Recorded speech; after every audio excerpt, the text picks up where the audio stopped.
અંકલેશ્વર જીઆઈડીસીમાં પાણી પૂરું પાડતા તળાવમાં છેલ્લા ઘણા સમયથી મગરે વસવાટ કર્યો છે. આજરોજ સવારના સમયે મહાકાય મગર કિનારે લટાર મારીને શિકારીને શોધમાં હોવાનું નજરે પડ્યું હતું, જે વિડીયો મોર્નિંગ વોક પર આવતા લોકોએ મોબાઈલમાં કેદ કર્યો હતો.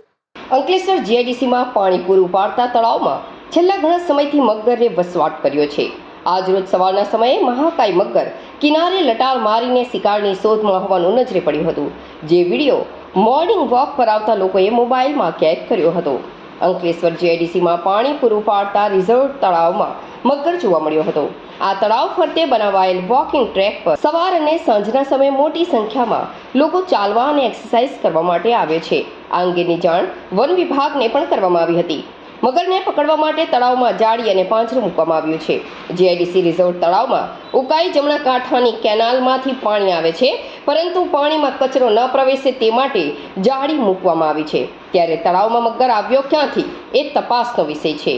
ઉલ્લેખનીય છે કે અગાઉ તળાવમાંથી મગરનું બચ્ચું ઝડપી લેવામાં આવ્યું હતું અને વન વિભાગ દ્વારા સુરક્ષિત સ્થાને મુક્ત કરવામાં આવ્યું હતું. ત્યારે ફરી એકવાર મગર નજરે પડતા વન વિભાગ પુનઃ એક્શનમાં આવી ગયું છે.